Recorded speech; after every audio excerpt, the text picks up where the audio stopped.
This week on the podcast, we're going to follow a singer-songwriter's journey from early inspirations, writing an album during the pandemic, and getting an album pressed to vinyl. And at the end, we'll also be getting a special performance by my friend Shawn William Clarke. Let's get to it.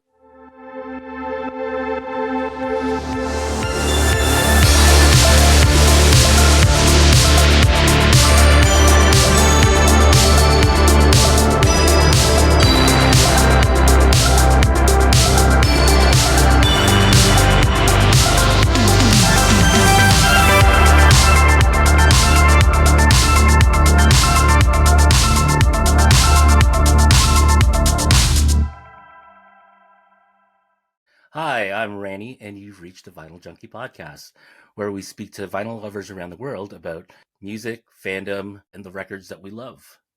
This week on the podcast, we have Shawn William Clarke, who's a singer-songwriter from Toronto, but also, as you can see from behind him, also a big vinyl lover. Welcome to the show. Yeah, thanks for having me. Why don't you tell our viewers a bit about yourself? Well, I'm a singer-songwriter here in Toronto. I'm originally from Orillia. It's about an hour and a half north of Toronto. And I've been releasing albums, and since 2010 was my first full-length album. As a sort of a folk, I always lean into folk. Indie folk is kind of the way I usually push it, but I'm usually integrating other genres as well, or trying to. Before that, I used to play with a band called Olenka and the Autumn Lovers quite a bit, who were a really fun local indie band, and briefly with Timber Timbre as a saxophone player. Wow, you played on their record. Not on the record, but I toured with them a bit. Yeah. Oh, that's awesome. Mm-hmm. Yeah, Colin Stetson, I think, ended up playing on the record after I had played with him a bit, and I was kind of like, yeah, that's fair. he's a much better horn player than I am. Did you start kind of playing your own music in Orillia? Like, where did you find your musical roots? Yeah, well, I did. In Orillia, I started. I was listening to a lot of classic rock and stuff when I was early teens, and I tried to play guitar a bit. I was singing. I would sing a lot in bands, in rock bands. Like my first few bands, I was just a singer, which was kind of fun. But I really wanted to play guitar, and I would learn like Neil Young tunes, things like that, and play a lot of covers. And then I started writing my own songs in high school. None of them I would ever want to show anybody, but but yeah, that was kind of where it started. Yeah. How were you introduced to music as a child? Like, did you guys have a record player at home? My parents had a record player that they didn't use very much, and they had a small record collection of maybe 30 to 50 records. And I was intrigued by it, and I would go to that record shelf quite a bit when I was, maybe anywhere between like, I don't know, 9 and 12 or something. I was interested in it, and I would pull out like the Led Zeppelin records and stuff, and I'd get my dad to show me how to use it, and yeah, I was really into it. I thought it was very cool when I was a kid, and still do. What would you say is the most influential album that you had growing up? From that collection? Yeah. Probably we had Led Zeppelin 2, which was very influential in a sense that was the springboard for me to Led Zeppelin 3, which is kind of I would say that's like one of my big influences that I don't talk about very much, was that album, because there's more of the acoustic stuff on that, heavily influenced by like Bert Jansch. Well, later I'd find that out, and things like that kind of British folk mixed with psychedelic elements I thought was very cool, and I still do. The weirdest album that they had a copy of Scary Monsters by David Bowie. Okay, yep. And it was weird because my parents were not Bowie fans, and Scary Monsters isn't like one of the big, commercial records. Yep. And to this day, they both don't know how that album got into their collection. I've asked them both, and they both don't know. Perhaps a a friend of the family left it behind, or Totally. Maybe an uncle or something. Who knows? Yeah. But it was an intriguing album to me. If you can see, if you've seen that cover before, Bowie's very androgynous and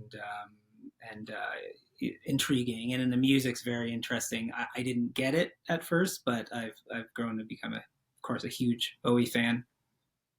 well, and I'm sure living up in Aurelia and seeing that, it would be a little bit of a culture shock, Mhm. Yeah. um, being more of a rural uh, area than Toronto. So Yeah, it was definitely something that um, I wouldn't have been able to put into words then, because that kind of androgynous look, the way Bowie dealt with sexuality, of course, would have been way over my head uh, back then. It's something I can recognize now, but it's all very like, I don't know. You don't. I'm sure you understand. I'm sure you've had album covers you've looked at and you've been like, when you're young, you're like, I don't get it, but there's something about this, and I think that was it for me. yeah, in my collection there was Pink Floyd's The Wall. Oh yeah. So outside it's very plain, but once you open up that gatefold, Mm. there's some imagery in there that is not really child like not really kid friendly. No, but it's also like kind of animated looking. So as Yeah, a kid, you'd be like, this should be for me, but it's not. Well, who's it for? yeah, exactly. Yeah. And yeah, I remember listening to that record. I mentioned this on episode 2 where like it was just listening to it and then kind of looking at the imagery. It's just like it was a very at the time a very bizarre kind of what is this? What kind Hmm. of, especially when this, I guess the headmaster of the school is kind of shouting at the kids and Hmm. stuff. That's just Yeah. like it's like this is music. What's going on? Yeah. And maybe I heard that I'm pretty young too. My cousin brought his cassettes over once, and he lent a few to us, and one of them was Pink Floyd The Wall.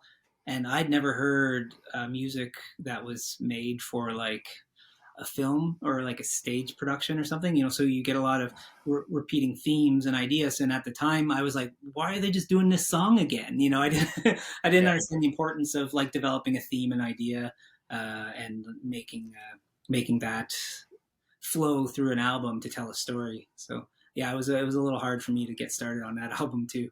So you said you've been kind of doing your own solo stuff since 2010. Yeah, Um, mostly. what what made you go that route? What inspires that? I've listened to it. And it's a lot of kind of guitar driven folk and stuff. And um, what inspires you there in your songwriting? You mean when I kind of got started doing my own When you thing? got started and kind Yeah. of like even getting into like the new album coming up, like I heard the Mm-hmm. one song Softer Scissors, um, which hopefully you'll be able to play for us later. um, but it's always kind of interesting to kind of see where artists gain their inspiration. Mm-hmm. I know with your newest song, you were cat sitting. Yeah, my neighbors upstairs they have a really sweet cat named Eugene, and so we'll look after each other's cats. I have a cute little guy named Tony, who's asleep on the couch over there now. So and yeah, so I was up on their. They have a nice balcony, and during the pandemic, I just needed to get on the whole writing process and keep that moving. I felt so. I was up there. I'd go up and write songs, and that's where Tall Trees, the song that you're talking about, that's where that got its start. Hmm. Um, and as for like influences going back, uh, I think about it. So 2010 when my first album came out, I was really influenced by the people around me a lot. So I was playing with Alenka and the Autumn Lovers, who, if you've never heard them, I mean, they weren't huge. We played around Canada a bit. Alenka is a fantastic songwriter, and being around her all the time and seeing how she write songs and what she writes about, it really inspired me to try to do it myself. So I would, work on a song and I would send it to her because I was like, what do you think of this? And she would give me encouragement. And that really springboarded me into doing my own thing. And then I think the other thing that happened was, that band kind of fizzled out, kind of dissolved. And then, like I said, I was doing some stuff with Timber Timbre. And then that ended and I was kind of like not playing with anyone anymore. And it's like, well, I should work on my own stuff. I should make my own music. And so that's what happened. Yeah, I actually have your 2 albums here. Oh, cool. Nice. Yes. That's yeah. So 2014 William, which is the black and gray one, and then Topaz from 2017. Yeah. So, actually, why don't we get into that? Sure. As as indie singer-songwriter who's putting out music, I remember back in the early 2000s, my sibling was in a band and they were putting out music, and even just pressing a CD was costly and difficult at times. I can't imagine how hard it is to press to vinyl. And I noticed that I always thought, oh, if you're going to do a vinyl pressing, you have to get like at least 1,000 records, or there being some sort of minimum. And I know with your records, it's a fairly low like print run. And I know with your new records, your new record, Softer Scissors, you're doing like a regular black and then random colored vinyl. And it's like, random? How is he doing that? It was kind of the situation where my rep at Microform, which is a company here in Toronto that does pressing, he suggested they have like basically, so when they do colored vinyl, it's these pellets are like tiny pellets of color that they throw into the hopper with the, I don't know if they throw it in with the black or just, I guess if they're doing a solid color, they'll just throw the pellets in. Like it's just, and so what happens is they'll do a run of something and they'll have leftover pellets. So he offered to do that. He could do that. And I thought that was kind of cool. I thought it was like, when I made the album, I pictured it as I kind of wanted it to be a bit of a mess in a way, because it felt very much like the pandemic. I think by the time the recording was done, I think it's very cohesive. So it's not quite the mess I thought it was going to be. But that played into that vibe a little bit. So I was like, well, that'd be cool. Just see what colors I get. And I can even show you one if you want. Yeah, for sure. So this is the album, Softer Scissors. This is coming out April 19th. April 19th. The release party is April 20th. And I dealt with the vinyl early because there can be really big delays in vinyl. Oh, for sure. So I got it like a month ago or a few weeks ago, so it was great. So especially with like Record Store Day coming up, yeah, I'm sure there's always kind of clogs up the queue of records being pressed. Yeah, you're like fine until like Adele needs an album or Taylor Swift, then then they end up clogging all the plants. So this is how it ended up turning out, which I thought was great. Like this kind of like tortoiseshell kind of thing. And this one's red, and which is perfect for the colors of the records, which are a lot of reds. And I couldn't be happier with how it turned out. But there's some kind of freaky ones that were kind of this like yellow-green color that I thought was very cool as well. Yeah. Yeah. So, it was a good process. Out of the batch of, is it 100 that you... 100, have the colored, and then 300 black vinyl. How many different colors are within the colored batch? Or it really is... Sort of, I would say maybe like 5 or 6, and then there's a few that are kind of in betweeners, like kind of like a more muddy, it's still cool, but kind of more of a muddy, mix. But some of them were very surprising. Like it was very cool to get done, and they're all kind of unique, which is nice. Like how much lead time do you have to kind of put in to get your pressings done? Just to kind of give the community an idea. how long was it? I think I got the process started in maybe November. November. I'm going to say November. I probably got it started, and then I ended up getting the records in January, which was great. Oh, Um, that's actually pretty quick. and I think like I haven't waited too much. I've heard of people waiting like 6 months for their records before, which is sounds like a horror show to me. But I've sort of lucked out. It'll be like 2 months, 3 months. Yeah, so it's good to give Now, yourself a lot of leeway if you're going to do vinyl. is does Microform specifically work with more indie artists, or do they actually do kind of bigger records as well? I think they do some bigger records as well. It's kind of cool. They'll give you a tour of the floor, which was like a really good perk for me. Like that was that. Like I'm a sucker for that kind of stuff, so I got to walk around and see how it's done, and they have like stuff lying around everywhere that they're working on. So I know I think they're working on. Did you have to sign an NDA before going through there? No, thankfully. So I'm going to tell you all their secrets now. No, there were. Well, you never know, because you never know what other artists' album is just kind of being pressed at the time. Yeah, and they are only because I'll say this only because I've seen it on them posted on their like Instagram and stuff. I think they're doing a Tragically Hip live record or something. So the Tragically Hip live record they're the ambassadors for this year's record store day, and that is the record.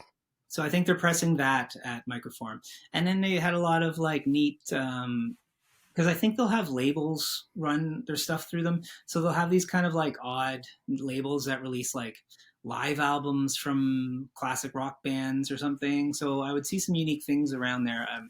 I can't think of what they were offhand, but things like, I don't know, UFO or something like that. Like I may be making that up, but I think they were one of the bands. It was kind of interesting to see. And a lot of like independent bands, metal bands, whatever, rock bands. It was kind of cool. So knowing that you actually have, your albums printed in black and colored vinyl, have you listened to both? Can you kind of debunk or confirm the myth that black is better than color in terms of sound? I can't. I haven't really done a A/B on this before. I did a little bit on my last album with that. I tried because Topaz has black, and then I did 100 pink vinyl. I don't really have the ears for that.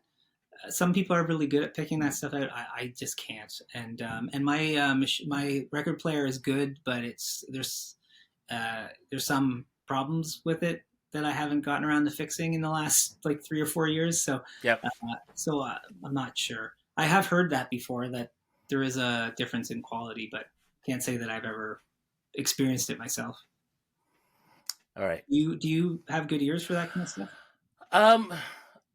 To be honest, I haven't done a side-by-side comparison to like actually kind of.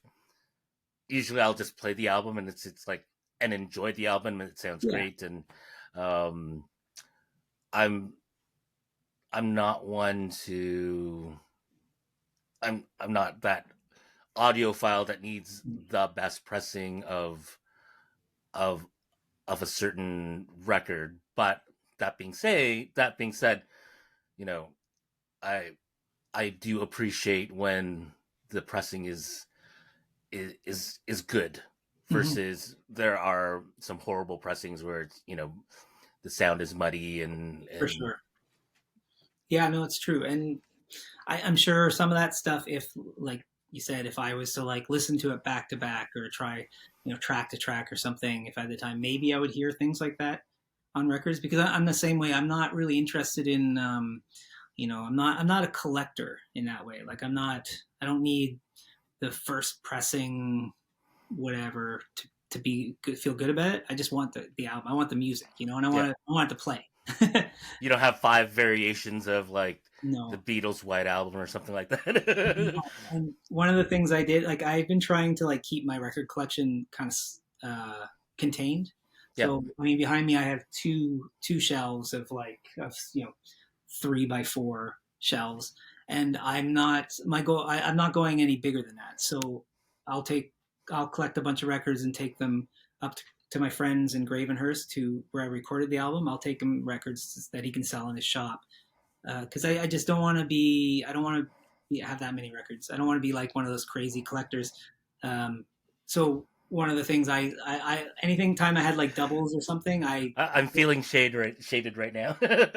yeah, yeah. Anytime I had doubles or something, I would just pull it and take it up. I'd keep my favorite copy, but yeah.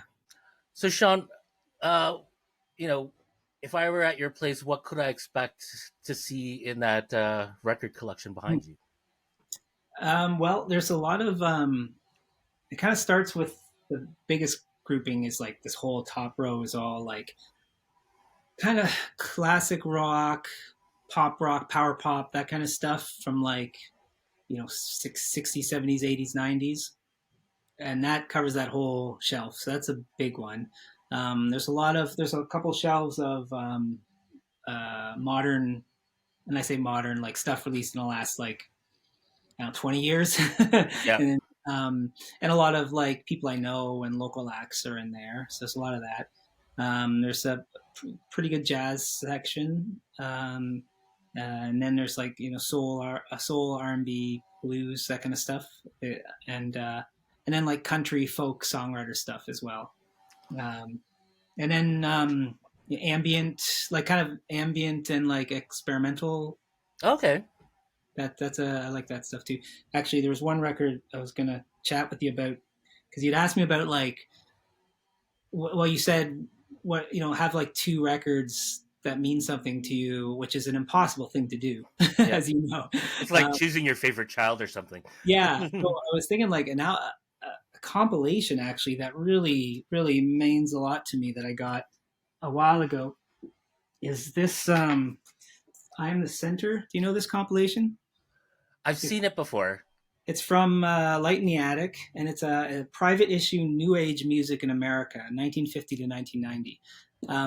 I think what's pretty amazing about this is that like New Age is kind of a four-letter word in genre talk. People talk about New Age music, and you kind of have a preconceived notion of what it is. But what this ends up being is like, since it's curated, it covers music from I think like the 50s up until like the 90s, I think. Okay. And everything's great. It's like kind of ambient, electronic synthy, but there's kind of like this. I don't know how to describe it exactly, but it was a big influence when I first heard it. And actually, Topaz, my last album, is heavily influenced by this. Maybe not something you might hear at listening to it so much, but it was always kind of in the back of my mind when I was making that album. And it's one of those records that has gotten me through a lot of things, from breakups and the pandemic.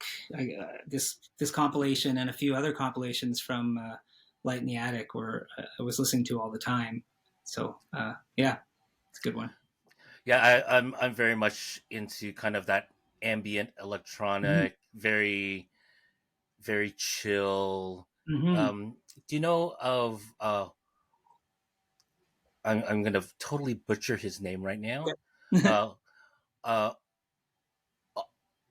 Ulfer Arnold.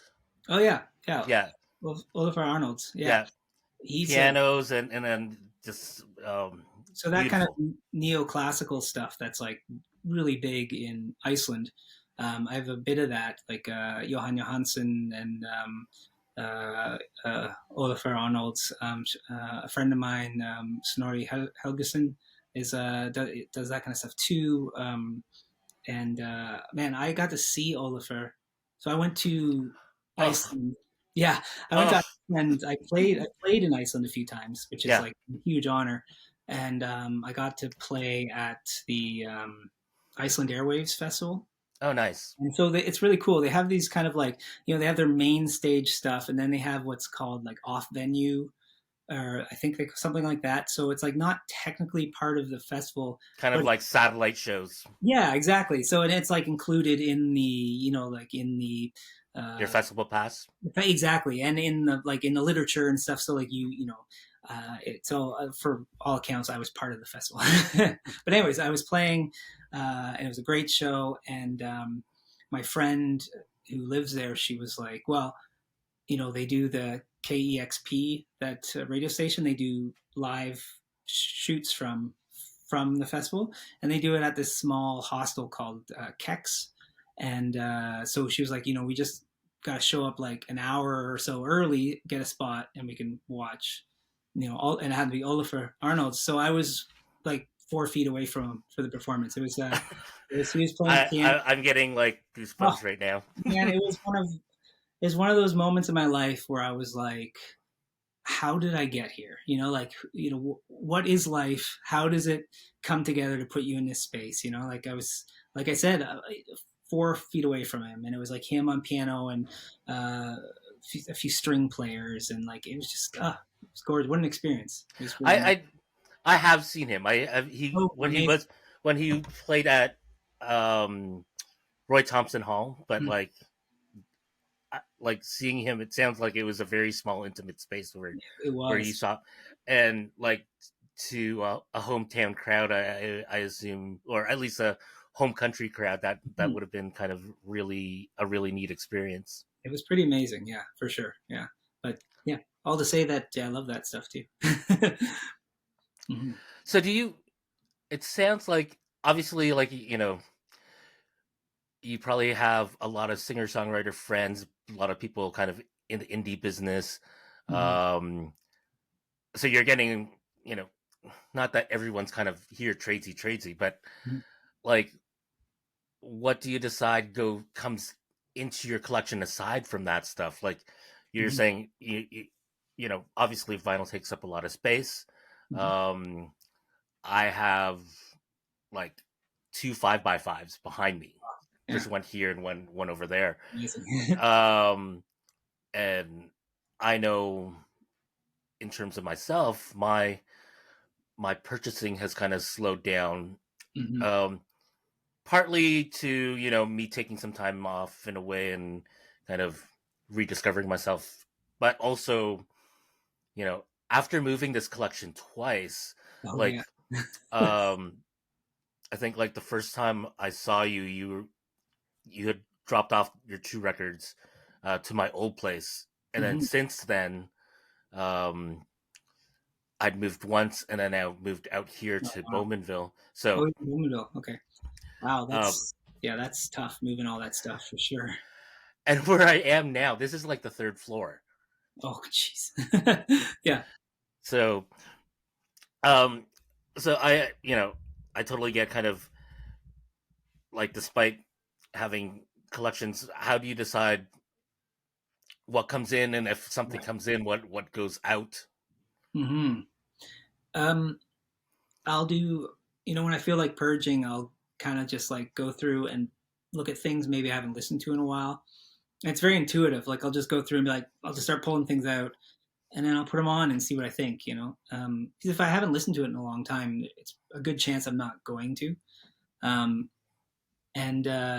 So that's usually what ends up happening. There were some jazz records that were like, that I was holding on to for a while, but I never listened to them.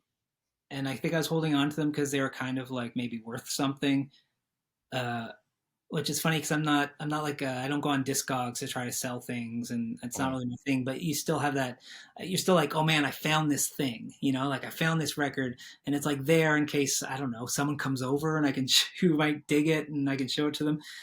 But at a certain point I was like, I need money to make my album, and I don't listen to these records. So, and then I take them up to, like I said, up to Curry's, my friend's shop in Gravenhurst.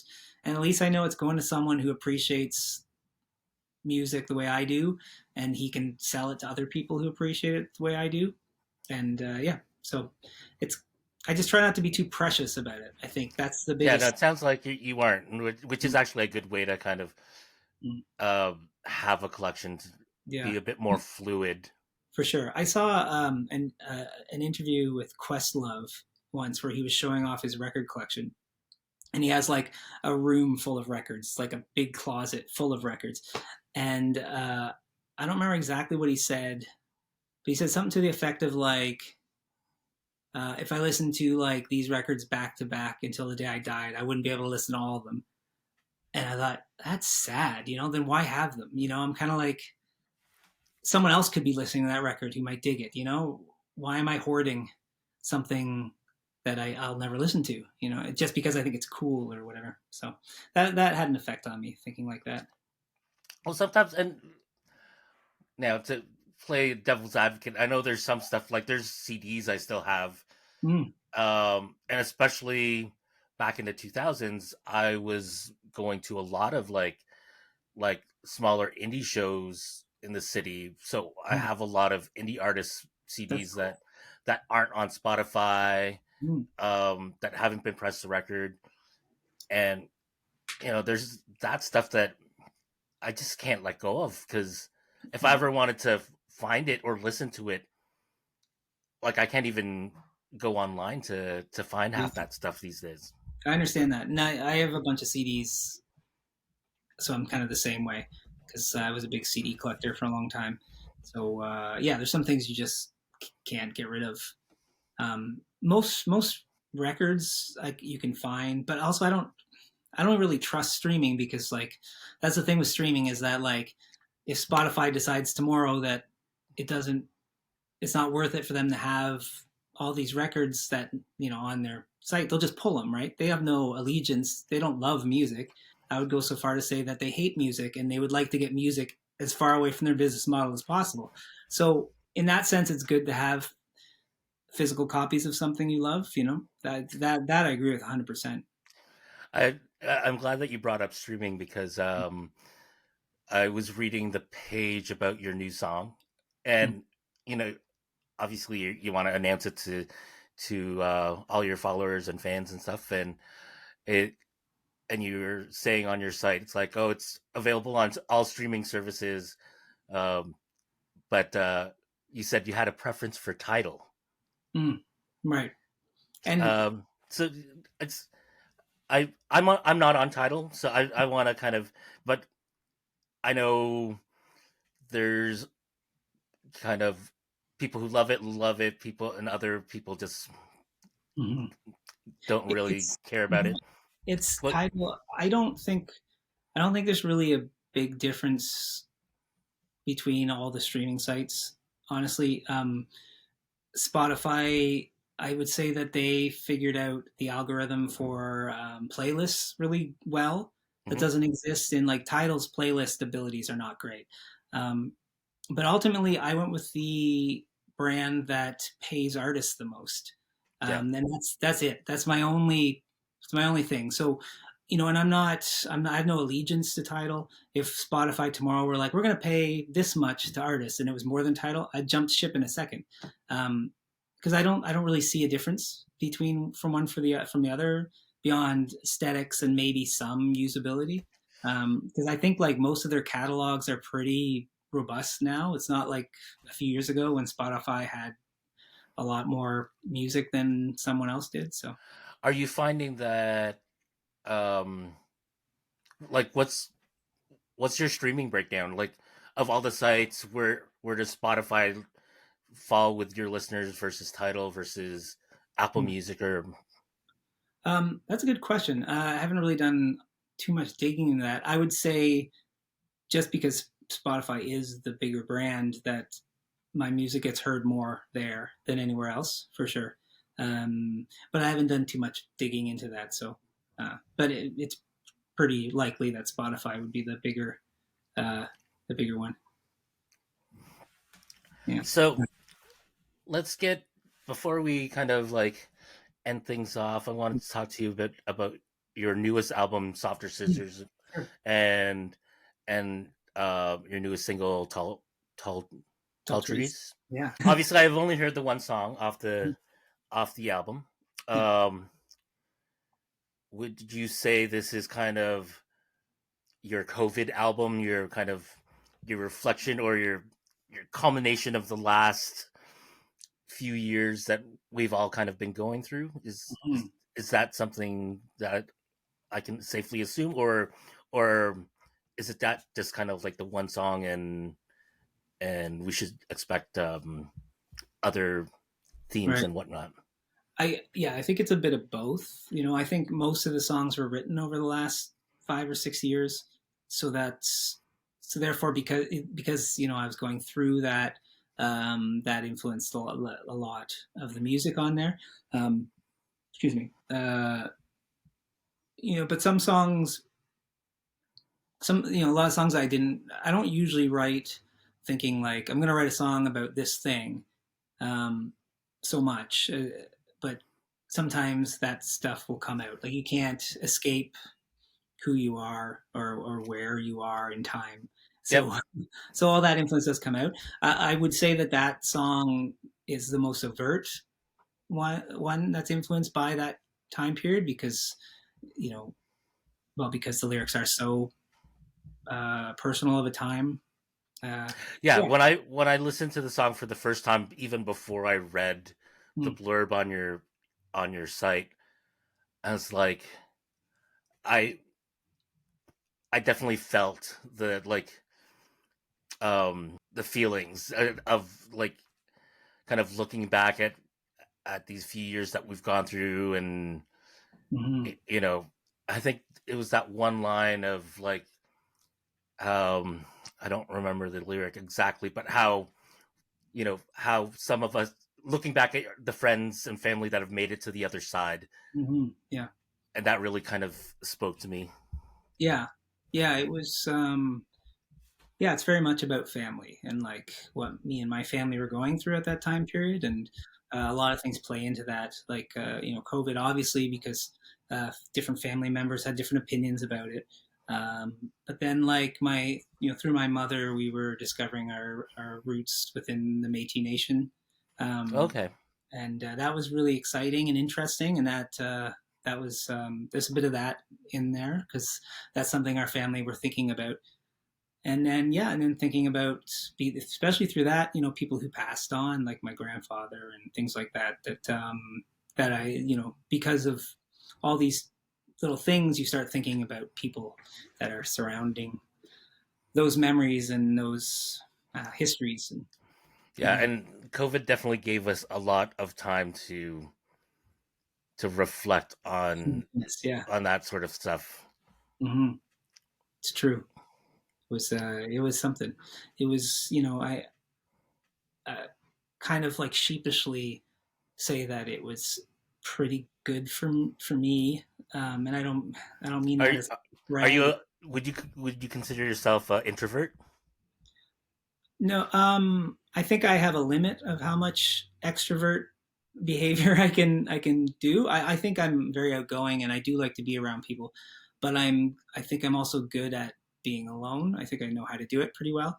Yeah. Um, and I found myself at home, and I was getting served because I lost all my work, like a lot of people did, and I wasn't spending as much, so I felt kind of comfortable for like one of the first times in my life. And Yeah. my partner moved in the month before COVID lockdowns happened. So I had her with me, and we had a cat at the time named Franny, who actually there's a song about her on the album. And I learned, I watched a lot of movies. I got my love of movies really got developed more during that time. I learned to knit, Oh wow. which was fun. Which I mean, I I haven't been able to do it since because you need time to knit. So, and I made music. I released 3 cassettes of like just whatever I wanted to release and wanted to do. So it was kind of like a who cares, or like it doesn't matter. So just do something, just do it. And I don't want to diminish how hard it was for a lot of people, and I wouldn't wish that on the world again. But I found myself in a pretty comfortable place during that period. That must have been an interesting journey going into COVID with your partner, Mhm. especially it's like crash course in living together. It was, yeah, it was. It was like I don't know. I just she moved in, and then all of a sudden stuff happened, and thankfully she's wonderful, and we still love each other to this day. So to this Valentine's Day, actually, that like it worked out. I mean, that's how you find out, I guess, if you're compatible with someone, you jump into a lockdown situation Yeah. for months. Yeah, it was I was lucky. yeah, in a lot of ways. Is she a big music lover, music fan Mhm. herself? Yeah, she is. She used to play in bands, and she sings on some of the backups on my new Oh, album. nice. And plays some a little bit of organ on some of the tracks, and she's got great musical taste, and sort of with stuff that I didn't know as well. So like I learned a lot That's about, always nice. yeah, and a lot about things that I, genres and stuff that I have tangential relationships to, and power pop, for example, is something that I really got into over the last like 5, 6, 7 years, like from the 70s, 80s, 90s, like from Sloan in more of a modern sense, but like Yeah. I don't know, who else? I don't know, Paul Collins beat, Brinsley Schwartz, just even like Big Star or something like that. And so I knew a bit of that. And then she had this kind of a step over in another direction within that, like all this like East Coast stuff that I'm enamored with now from that Yeah. 90s period, like Sloan and Jail and Super Friends and all those bands that are wonderful. Well, and that's kind of why I wanted to start like this podcast. It's like, you know, often when I've asked people to if they would want to be on the podcast, I've asked them because when I look at their Instagram and I see their records and it is a unique variety of stuff that I don't know about. And that's kind of why I want to talk to these people. It's like I want to uh, part of me is being selfish and getting more musical suggestions and just kind of opening up my horizons. And uh, it's been an interesting journey so far. Yeah, I maybe I'll one of the so I pulled a bunch of stuff even Yep. like, and maybe I'll show you something like uh well, here, the last thing I bought, I don't know if you know, have you ever heard of the Poppy Family? No, I have not. The Poppy Family are this great Canadian band from the 70s, Wow. and it's kind of like, or like late 60s, 70s, and it's kind of like it's got these psych vibes, but it's like a bit songwriter styles too in a really weird way. And Hmm. Susan Jacks, who sings most of the songs on this album, has got this great voice. Um, anyways, that's something I would suggest checking out. It's also Canadian content, which is always good. Yeah, so that's something that the nice thing about vinyl collecting is that like you can see things and you can touch them and you can look at the back of them and look at the song lyrics and ask your friends about it and then discover something So that you didn't ever. how did Yeah. you find that album? Was it just kind of you were flipping through, Well, um, or did someone suggest it to you? that album, I got into the Poppy Family. It was a name I heard through friends who are like big music nerds, um, including Rob, the guy who owns um, the Currys up in Gravenhurst. He's a Poppy Family fan. My buddy Jerry Leger, who's a fantastic musician here in Toronto and an avid record collector, he has sung their praises. And I bought a few 45s of theirs, of some of their songs. Seasons in the Sun, I think, was like one of their biggest hits, and I have a few other ones. So that it just accumulated to that when this album showed up at actually in Gravenhurst. I keep talking about Curry's. Uh, I was like, yeah, put that in my pile. I'm I gotta keep it. And hearing it as a whole, like from start to finish, it's just like such a vibe. It's wonderful. Yeah, worth checking out. So talking about vibes, Yeah, um, I hear you're going to share a little bit of your vibe with us. sure, I'd love to. Yeah, that'd be great. Um, yeah, I can play you that new song. I It's don't know. I I always love a good guitar driven song. A big influence in my life early on was James Taylor. Oh yeah, nice. So just kind of the I don't know, the guitar licks, the playing. Um, Yeah, he was a very good like finger picker exact that's the and exact word I was really thinking good of. songwriter. So let me just make sure I'm in tune there. Uh, I'm heavily influenced as a guitarist and songwriter by I did pull one of his records. Bruce Coburn's early records. I don't know if you've ever heard many of them. His first like 5 or 6 albums. This is called High Winds, White Sky. Okay. And this is kind of in a run of records. This is from 1970 that he released before he got he was trying to make these commercial records with like synths and electric guitars. The songs that people know more about him, like "Wonder Where the Lions Are" and stuff like that. And I think he was making these acoustic albums, and they're beautiful, beautiful albums. Like his guitar playing is fantastic. His voice is so smooth. The melodies are great, and that's been a big influence on me over the years. So I think this song maybe showcases that influence a little more. I'll have to check that out because, like, I know who Bruce Coburn is, but I never really got into him or really kind of did a deep dive on his music, except for like really digging the cover of like "Lovers in a Dangerous Time" by Bare Naked Ladies, which was kind of my first kind of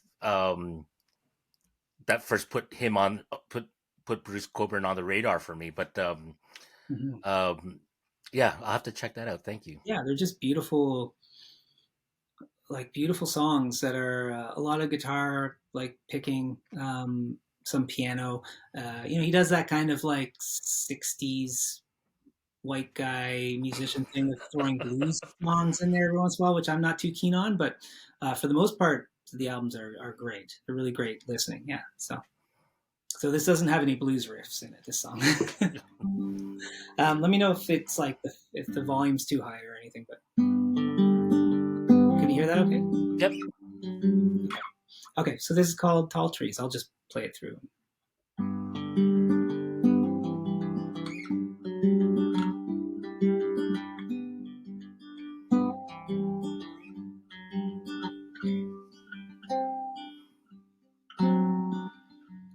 I gaze towards the tall trees. The sun is shining through its leaves. I embrace these fleeting moments when I am at ease. I listen to the cars pass. Squirrels are chasing in the grass. Church is letting out from Sunday Mass. And I'm thinking of my family, the ones who mean the most to me. Generations weighing on our minds.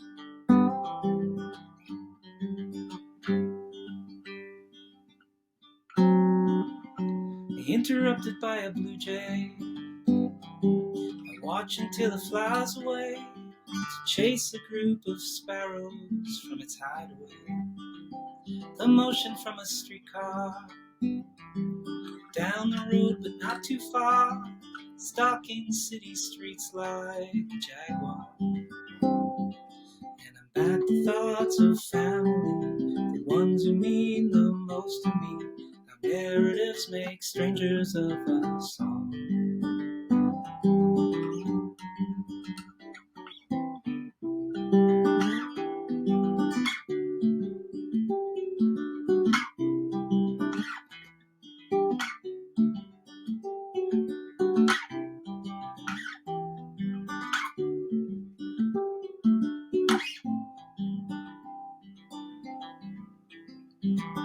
I feel my eyes grow heavy, a sudden bout of lethargy. I let my tired body get the best of me. And then I'm in a large hall, a place I've been in Montreal.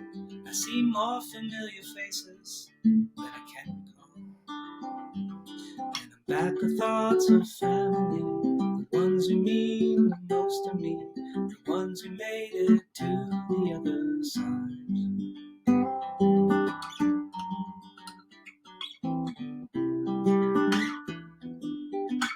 And I can't focus on my tasks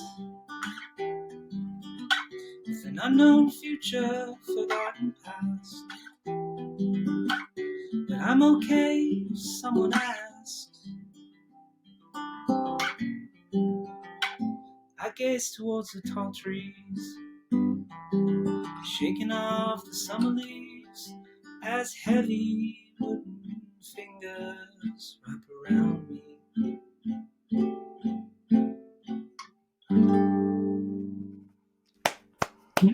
Fantastic. Thank you.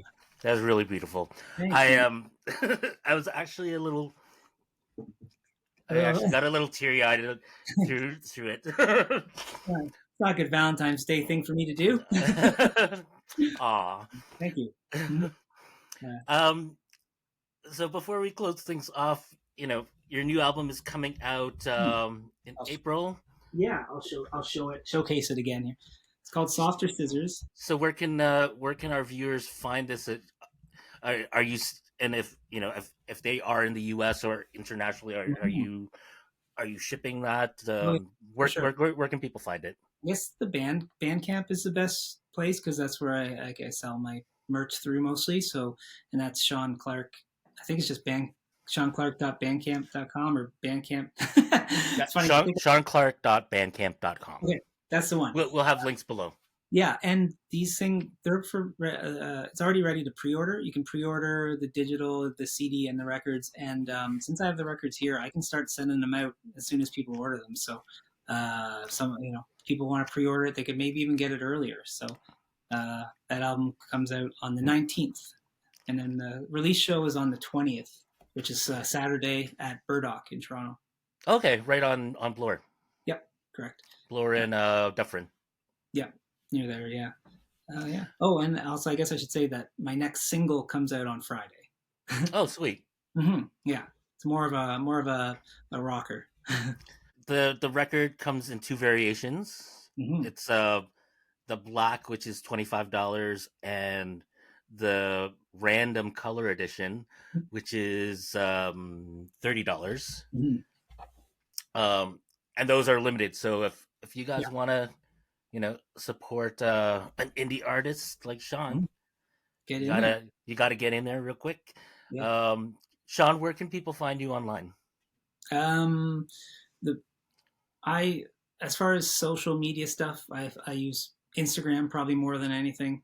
I have a website which is just ShawnWilliamClarke.com, and that has a collection of everything. So you could probably find me there. Yeah. And in Bandcamp for listening, buying if you want. And I am on all streaming sites. So even though I rail against Spotify and streaming does exist and people use it, and my music is there. And I would love if people listen to it. I really would.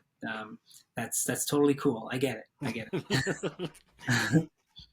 Don't worry. No judgment. Yes, exactly. And it's Shawn William Clarke. So yeah, that's yeah. Awesome. I don't think there's another Shawn Clarke on spot. I mean, my early stuff is on things under Shawn Clarke. You can just skip that and go to the Shawn William Clarke stuff. We'll have links and whatnot. Mm-hmm. So thank you so much for being on the show. Thanks for having me. And being able to talk with people who love records. And for having my own little private performance here. Yeah. on Valentine's Day. Yeah, coming into this, I didn't think about that, but when you asked me, I thought, yeah, that'd be a lot of fun. Well, I didn't want to put you on the spot. I was kind of having breakfast this morning and just kind of putting things together before we hopped on this, and I was just like, oh, I wonder if he'll play. That'd be kind of cool, especially since you have that new record coming out. Yeah, I'm glad you asked. So that was our podcast with Shawn William Clarke. I'm Rannie, and this is the Vinyl Junkie Podcast. If you like this episode or this kind of content, please feel free to like this video for one, and then hit that subscribe button. We are a new channel, so any kind of engagement that you give us is a huge help to build this channel so we can continue bringing you this fantastic content. Otherwise, thanks for joining us, and we'll see you on the flip side. If you're interested in picking up Shawn's new album on vinyl, just visit his Bandcamp page at ShawnClarke.bandcamp.com. For a limited time, he's giving us a 15% discount to our viewers just using the code Vinyl Junkie.